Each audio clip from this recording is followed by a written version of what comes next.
올림픽 경기에서는 0.01초에 따라서 메달의 색깔이 바뀌기도 합니다. 우리는 그 하나를 임계점이라고 합니다. 임계점이란 물질의 구조와 성질을 다른 상태로 바꾸는 온도와 압력을 의미합니다. 이전과는 다른 완전한 변화로 넘어가는 그 지점을 임계점이라고 말하는 것이죠. 임계점을 넘어가게 되면 이전 상태와 완전히 다른 모습과 성질을 지니게 됩니다. 그래서 이 임계점이라는 단어는 사회 여러 많은 분야 가운데 사용되어지고 있어요. 근데 그 중에서도 영적인 부분에서도 사용될 수 있다라고 생각이 들어집니다. 영적으로 완전한 변화, 질적으로 완전한 변화, 그 변화를 만들어내는 영적 임계점이 있다는 것입니다. 오늘은 저는 본문의 말씀을 중심으로 하여서 영적인 임계점을 넘어서 완전한 변화를 만들어내는 그 한 가지 사실에 대해서 여러분과 함께 나누려고 합니다. 지난주에 우리는 고넬료의 그의 삶의 특징에 대해서 함께 살펴보았습니다. 고넬료는 정말 경건한 사람이었어요. 그의 경건은 영향력 있는 경건이었습니다. 그가 가정에 있으면 가족의 사람들이 거룩한 사람, 경건한 사람이 되었고요. 그가 직장에 가면 군대 수하에 있는 부하들이 경건의 모습을 보였습니다. 그의 경건의 기초는 하나님에 대한 경외심에서 나왔어요. 그는 하나님을 정말 진심으로 경외하는 사람이었습니다. 그의 경건은 실천적 경건이었습니다. 그의 주변 가운데 고아와 과부를 뒤돌아볼 수 있는 실천적 경건의 모습을 지니고 있었죠. 그의 경건의 창은 하나님께 항상 열려 있었습니다. 그래서 그는 유대인은 아니었으나 유대인처럼 시간을 정해놓고 항상 하나님께 기도하는 사람이었습니다. 그는 정말 누가 봐도 경건한 사람이었어요. 그런데 오늘 본문의 말씀 보니까 거기서 멈추지 않고 고넬료 안에 또 다른 특징들을 기술해 놓고 있습니다. 첫 번째는 무엇이냐면 그는 말씀대로 순종하는 사람이었습니다. 그는 정말 단순하게 순종하는 사람이었습니다. 고넬료는 하나님으로부터 보냄받은 사자를 통하여 베드로를 초청하라는 이야기를 들었습니다. 그런데 고넬료는 그때까지 베드로가 누군지도 몰랐어요. 하지만 하나님께서 명령하시자 단순하게 자기 밑에 있는 수하들을 보내어 고넬료를 자신의 집으로 초청합니다. 여러분, 근데 그 수하들이 그 먼 길을 떠나서 베드로를 만날 수 있다라는 보장은 없어요. 베드로를 만난다고 한들 베드로가 고넬료를 만나러 온다는 보장도 없습니다. 베드로가 온다고 한들 그가 언제 올지 모릅니다. 그게 오늘 올지 내일 올지 한 달 후에 올지 아무도 모르는 상황인 것이죠. 그런데 고넬료는 무조건 기다립니다. 그 말씀하신 분이 하나님이기 때문에 그래요. 고넬료는 베드로가 안 온다라고 하는 것은 아예 상상도 하고 있지 않습니다. 하나님이 말씀하셨으면 무조건 이루어진다는 것을 믿는 것이죠. 하나님의 뜻이면 이것저것 생각하지 않습니다. 하나님께서 말씀하셨는데 그것의 확률을 따지지 않아요. 머리 굴리지 않아요. 그의 믿음은 단단하고 단순하고 담백했습니다.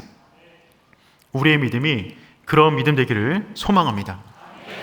여러분, 고넬료는 또한 어떤 믿음의 사람이었냐면 말씀에 대한 거룩한 열정이 있는 사람이었어요.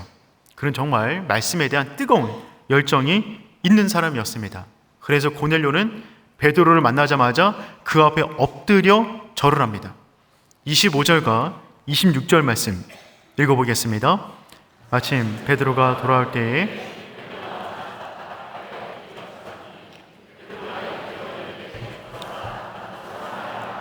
아멘. 고넬료는 베드로를 보자마자 하나님을 경배하듯 그 앞에 엎드려 경배합니다. 그는 지금 베드로를 보고 있는 것이 아니라 베드로와 함께한 그 하나님, 베드로를 통해서 전해질 그 말씀에 대한 경외심을 표현하고 있는 것입니다. 그가 엎드린 것은 여러분 신에게 행동하는 그런 모습이었어요. 이때 베드로가 뭐라 그러냐면 일어나라, 나도 사람이다 라고 겸손하게 표현합니다. 여러분도 혹시 이런 표현 써보신 적 있어요? 나도 사람이다. 우리는 그 반대편에서 나 좀 대접해달라고 나도 사람이다 라고 말한 적은 종종 있을지 모르겠지만 베드로 같은 상황은 아무나 겪을 수 있는 상황은 아닌 겁니다. 나도 사람이다. 일어나라. 그러자 고넬료가 이렇게 말을 합니다. 33절 말씀 읽어보겠습니다. 내가 곧 당신에게 사람을 보내었는데 오셨으니 잘하였나이다. 주께서 당신에게 명하신 모든 것을 듣고자 하여 다 하나님 앞에 있나이다. 아멘. 여러분, 고넬료는 뭐라 그러냐면 다 하나님 앞에 있나이다. 우린 지금 하나님 앞에 있다라는 것입니다. 이 하나님 앞에 있다라는 이 표현을 라틴어로 말하면 코람 데오입니다. 종교개혁자들이 종교개혁을 일으켰을 때 그들이 붙잡았던 구호가 무엇이었냐면 코람 데오였어요. 우리는 하나님 앞에 있습니다. 하나님 앞에 있습니다. 근데 여러분, 고넬료는 청교도보다 훨씬 더 앞에, 그 앞에서 정말 코람 데오를 붙잡은 인생을 살았던 것이죠. 나는 하나님 앞에 있습니다. 여기까지 정리해서 보면 고넬료는 정말 성경에 나와 있는 그 누구보다도 경건한 사람이고 믿음이 좋은 사람처럼 보입니다. 그는 하나님 말씀하시면 무조건 순종하는 사람이었어요. 그 좋은 말씀을 자기만 듣는 것이 아니라 자기가 살아가는 많은 사람들을 초청해서 함께 듣기를 원했던 말씀에 대한 열망이 있는 사람이었습니다. 그럼 코람데오의 신앙이 있었어요. 더군다나 말씀을 전하는 사람을 인간으로 보는 것이 아니라 하나님처럼 대할 만큼 그는 말씀에 대한 경외심이 있는 사람이었습니다. 누군가 만약 구원을 받아야 한다면 고넬료는 무조건 첫 번째로 구원받아야 될 사람처럼 보입니다. 그런데 놀랍게도 고넬료는 구원받은 사람이 아니었습니다. 별로 놀라지 않으신 표정인데 저는 굉장히 놀랐습니다. 고넬료는 놀랍게도 아직 구원받은 사람이 아니었어요. 그는 구원의 99도까지 다가간 사람이었습니다. 하지만 그에게는 1도가 부족했어요. 영적 임계점을 넘어가지 못한 것입니다. 우리 주변에도 그런 사람 얼마나 많이 있습니까? 구원받은 사람처럼 보입니다. 거의 구원받은 사람처럼. 우리 주변에도 그런 사람 얼마든지 찾아볼 수가 있죠. 예수 믿지 않음에도 불구하고 그 사람이 살아가는 삶의 모습은 감히 누구도 따라올 수 없을 만큼의 깊은 인격과 선한 모습을 지니고 있는 분들 여러분 주위에도 계십니까? 별로 없으시군요. 제 주위에는 종종 계십니다. 아니, 많이 계세요. 타 종교를 믿는 분들 가운데도 인품이 훌륭한 분들 계십니다. 우리 주변에 그런 분들 굉장히 많이 있어요. 근데 여러분, 그런다고 해서 구원받는 것은 아닙니다. 구원받은 사람처럼 보이는 것과 실제로 구원받은 것은 완전히 다른 이야기가 되는 것이죠. 구원의 거의 99도까지 다가간 사람처럼 보인다 할지라도 그 1도가 채워지지 않으면 그 사람은 여전히 구원받지 못하는 거예요. 임계점을 넘어서지 못한 것입니다. 그 임계점은 무엇이죠? 예수 그리스도입니다.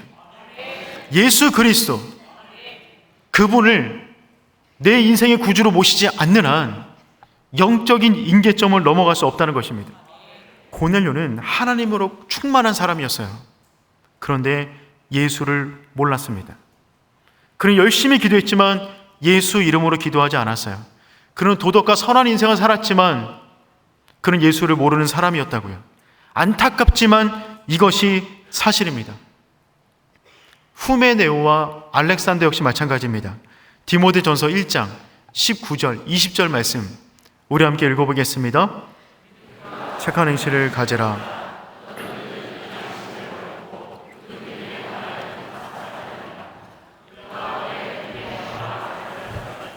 내가 사단에게 내어준 것을 그들로 훈계를 받아 신성을 모독하지 못하게 하려 함이라. 그렇죠. 후메네오와 알렉산더 이름을 언급하고 있어요. 그들은 한때 착한 양심을 지녔고 믿음이 있었어요. 하지만 그 믿음의 임계점을 넘어가지 못합니다. 그래서 믿음에 관하여는 파선하였느니라. 얼마나 안타까운 이름입니까? 신약에 후메네오와 알렉산더가 있었다면 구약에는 얀네와 얀브레가 있습니다. 디모데 후서 3장 8절 말씀 읽어보겠습니다. 얀네와 얀브레가 모세를 대적한 것 같이 그들도 진리를 대적하니 이 사람들은 그 마음이 부패한 자요 버림받은 자들이니라. 여러분, 얀네와 얀브레, 그들 역시 한때 믿음이 있는 사람이었는데 그 마음이 결국 부패하게 되고 믿음에 관하여는 버림받은 사람들이 되었다는 것입니다. 예수님 당시 사두개인과 바리새인들, 이들은 정말 성경에 능통한 사람들이었어요. 경건한 삶을 살기 위해서 구별된 삶을 살았습니다. 하지만 그들은 예수를 받아들이지 못했죠. 완전한 변화로 넘어가지 못한 것입니다. 그 하나가 채워지지 않을 때 그 인생 전체가 무너지는 것입니다. 하지만 그 이름 한 분을 내 인생 가운데 받아들일 때 우리 인생 모든 부분들이 영적 임계점을 넘어 회복과 부흥으로 가는 줄 믿습니다. 여러분, 감사한 것은 하나님을 사람을 외모로 평가하지 않으신다는 것입니다. 그러니 그분께 다가오는 모든 사람들을 하나님은 다 받아주실 수가 있는 거예요. 근데 베드로는 이때까지 그러지 못했어요. 그는 사람을 볼 때 철저하게 외모를 봤습니다. 혈통을 봤어요. 인종을 봤어요. 그들에게만 구원이 임한다고 믿었어요. 근데 하나님은 그렇지 않다는 것을 이때 베드로는 깨닫게 됩니다. 34절 말씀 읽어보겠습니다. 베드로가 입을 열어 말하되 하나님은 사람을 외모로 보지 아니하시고. 아멘. 베드로는 이때 깨달은 거죠. 참으로 하나님은 사람의 외모를 보지 아니하신다. 하나님은 정말 외모를 보지 않으십니다. 하지만 베드로는 그들의 외모를 보았다고요. 유대인이 아니면 구원받지 못하는 줄 알았어요. 근데 그 순간 깨달았죠. 하나님 외모를 보지 않으신다. 그런데 사람은 외모를 본다는 것입니다. 여러분도 외모를 보십니까? 근데 여러분, 하나님은 외모를 보지 않으세요. 왜 외모를 안 보실까요? 하나님이 만드셨으니까. 하나님이 만드셨으면 다 작품인 것입니다. 그래서 하나님은 외모를 보지 않으세요. 근데 그분은 우리의 중심을 보십니다. 우리의 중심이 어떠한가. 그리고 하나님은 모든 사람을 품어주세요. 그분의 품은 모든 사람을 품을 만큼 넓습니다. 그리고 그의 품은 아직 빈자리가 너무 많이 있어요. 누구든지 주께로 나오는 모든 사람은 그의 품에 안길 수가 있다라는 것입니다. 그런데 한 가지 분명한 사실은 무엇이냐면 그분은 모든 사람을 받아주실 수 있지만 그 한 가지 조건이 충족되어야만 합니다. 그것은 무엇이냐면 예수 그리스도, 그분을 통해서만 하나님 품 안에 안길 수가 있다는 것입니다. 고넬료는 거의 90도까지 간 사람이었지만 그 한 가지가 부족했어요. 그래서 하나님은 베드로를 만나게 하신 것입니다. 그래서 베드로는 그 순간에 고넬료를 보자마자 하나님의 환상까지 동원하시면서 자기에게 계시를 주신 그 뜻을 이제야 깨닫기 시작했어요. 그에게 필요한 그 한 가지, 그 임계점을 넘어서는 그 한 가지를 전하기 시작합니다. 오직 예수 그리스도 십자가 부활에 대해서 오늘 본문의 말씀 36절에서 43절까지 전합니다. 그의 대지는, 설교 대지는 5개의 대지예요. 첫 번째, 베드로는 예수님의 생애와 그분의 사역에 대해서 전합니다. 38절 말씀 읽어보겠습니다. 기름 붓듯 하셨음에 그가 도로 다니시며 선한 일을 행하시고 마귀에게 눌린 모든 사람을 고치셨으니 이는 하나님이 함께 하셨습니다. 아멘. 베드로는 먼저 고넬료에게 예수님의 사역에 대해서 소개하고 있어요. 그분의 모든 사역은 성령의 사역이었습니다. 그분이 가는 곳곳마다 성령의 기름이 넘치도록 부어졌습니다. 특별히 그분은 선한 일을 행하셨는데 마귀에게 눌린 모든 사람들을 자유하게 만드는 일을 하셨다는 거예요. 여러분, 아마 고넬료는 놀랐을 거예요. 그는 생각할 때 그는 죄수로 죽었는지 알았을 것입니다. 근데 예수님이 정말 이렇게 선한 삶을 살았다고? 그렇다면 뭔가 판결이 잘못된 것은 아닐까라고 하는 생각이 들었는 줄 모르겠습니다. 곧 이어서 베드로는 예수님의 십자가를 전하기 시작합니다. 39절 말씀 읽어보겠습니다. 우리는 유대인의 땅과 모든 일의 증인이라. 그를 그들이 나무에 달아 죽였으나. 아멘. 베드로는 그 이후에 예수님의 죽음, 십자가에 대해서 설명해요. 그들이 나무에 달아 죽였으나. 그들은 누굽니까? 누가 예수를 죽였죠? 고넬료의 동료들이에요. 그의 부하들이에요. 그의 상관들이에요. 그 군인들이 로마법에 의해서 예수를 십자가에 달아 죽인 것입니다. 그 말을 듣는 순간 고넬료 마음 가운데 얼마나 뜨끔했을까요? 그런데 거기서 끝나지가 않았다고요. 예수님의 부활을 말합니다. 40절 말씀 읽어보겠습니다. 하나님이 사흘 만에 다시 살리사 나타내시되. 아멘. 정말 놀라운 것은 고넬료가 한 번도 들어보지 못한 사실, 예수가 죽었다는 이야기는 들었는데 여기까지가 그가 들은 전부였는데 한 가지가 더 있었던 거죠. 그것은 무엇이냐면 그분이 부활하셨다.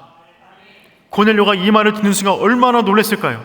그분이 부활하셨다면 그분은 인간이 아닌 것이고 정말 사람들이 그렇게 말하듯 그는 하나님일 수도 있는 것인데 그 사실을 고넬료는 모르고 있었다는 것입니다. 근데 거기서 끝나는 것이 아니라 네 번째, 그 부활하신 예수께서 산자와 죽은 자의 심판자가 되신다는 것을 언급하고 있어요. 42절 말씀 읽어보겠습니다. 백성에게도 전대하되 하나님이 살아있는 자와 죽은 자의 재판장으로 정하신 자가 곧 이 사람인 것을 증언하게 하시고. 아멘. 부활하신 그분께서 지금 뭐하고 계시냐면 하나님 보좌 우편에 앉으셔서 산자와 죽은 자의 심판자가 되셨다. 여러분, 로마의 왕보다도 더 큰 권세를 지니고 있는 만왕의 왕이 있다는 사실을 지금 전달하고 있는 것입니다. 그 순간에 고넬료가 얼마나 두려웠을까요? 자기는 그 예수를 몰랐고 자기 같은 군인들이 예수를 죽였고 그분이 부활하셔서 산자와 죽은 자의 모든 심판의 권한이 그분에게 있다면 나는 죽을 수밖에 없는 존재인데 그 순간에 고넬료와 함께 있는 사람들이 얼마나 두려웠겠습니까? 네, 베드로의 설교는 거기서 끝나지가 않아요. 한 가지를 더 말합니다. 예수를 힘입어 죄사함을 얻게 된다는 것입니다. 43절 말씀 읽어보겠습니다. 증언하되 그를 믿는 사람들이 다 그의 이름을 힘입어 죄사함을 받는다 하였느니라. 아멘. 고넬료의 입장에서 얼마나 기쁜 소식입니까? 그분을 믿기만 하면 그 이름을 힘입어 모든 사람들이 구원을 받을 수가 있다는 것입니다. 그 순간에 고넬료의 영혼은 완전히 깨어났어요. 그의 이전 삶의 질서는 완전히 무너져 버렸습니다. 그의 영혼 가운데 완전히 찬물을 끼얹은 듯한 영혼이 깨어나는 그 놀라운 순간을 지금 고넬료는 경험하고 있는 것이죠. 마치 도끼로 내려 찍어서 그의 이전 세계관이 전부 다 산산조각 무너지는 경험을 하고 있는 것입니다. 저는 오륜의 모든 예배마다 이러한 경험이 있기를 소망합니다. 혹시 이 자리 가운데 아직 그 분명한 예수 그리스도, 그분의 이름, 그분이 갖고 있는 능력, 그 권세, 그 진리를 확신하지 못하고 있는 분들 계시다면 그 이름을 붙잡을 수 있는 복된 시간 되기를 축복합니다. 우리 인생의 모든 문제는 우리 인생의 문제가 만 가지라면 그 만 가지 조건을 다 채워야만 우리 인생이 안전하고 평안하게 되는 것이 아니라 우리 인생의 만 가지든 천 가지든 나사렛 예수 그리스도 그 이름 하나 붙잡으면 우리 인생의 또 다른 임계점을 넘어가게 돼서 주님께서 주시는 놀라운 평안과 회복을 경험하게 되는 줄 믿습니다. 여러분, 그 능력이 예수 이름 안에 있어요. 한번 정리해 볼게요. 그 예수님은 하나님의 아들이셨어요. 그분은 십자가를 지셨습니다. 그분은 부활하셨어요. 부활하신 그분은 산자와 죽은 자의 심판관이 되셨어요. 그런데 그 이름을 믿는 모든 사람마다 그 이름을 힘입어 하나님의 자녀가 되고 죄사함을 얻게 되는 것입니다. 오고 가는 모든 세대 가운데 모든 인생은 결핍투성이이지만 그 가운데 예수를 받아들이는 모든 영혼들은 그 모든 결핍이 예수 이름으로 충만하게 된다는 놀라운 진리가 성경 가운데 기록이 되어져 있습니다. 베드로는 이제 6번째 대지로 넘어가려고 합니다. 5번째 대지까지 설명했어요. 베드로의 대지가 몇 번째까지 갈까요? 아무도 모릅니다. 근데 뒤로 더 있었어요. 베드로가 이제 5번째를 끝냈고 6번째 대지를 말하려고 하는 그 순간에 더 이상 말할 수 없는 상황이 벌어졌어요. 어떤 일이 벌어졌냐면 아직 설교가 다 끝나지 않았는데 설교 중간에 성령 충만이 내린 것입니다. 44절 말씀 읽어보겠습니다. 말씀을 듣는 모든 사람에게 내려오니. 아멘. 베드로 말이 아직 끝나지 않았어요. 그의 설교가 아직 끝나지 않았어요. 분위기 딱 보니까 고넬료와 함께한 사람들이 은혜 받은 것 같아요. 조금만 더 가면 아멘 아멘 많이 나올 것 같은데 더 지나가려고 하는데 더 지나갈 수가 없었습니다. 왜냐하면 성령 충만이 그 가운데 덮친 것입니다. 여러분, 베드로는 누구입니까? 베드로는 사도행전 2장에서 마가다락방 가운데 기도할 때 성령의 충만함을 몸소 경험한 사람이었어요. 그는 성령의 충만함이 뭔지를 누구보다 잘 알고 있습니다. 근데 그때와 똑같은 상황이, 그때는 다락방이었는데 지금 사도행전 10장에서 고넬료의 집에서 그 사건이 벌어지고 있는 것입니다. 그래서 학자들은 사도행전 2장을 유대인의 오순절이라고 말하고 사도행전 10장을 이방인의 오순절이라고 말을 합니다. 똑같은 사건이 지금 이방인 위에 임하게 된 것입니다. 45절과 46절 말씀 함께 읽어보겠습니다. 베드로와 함께 온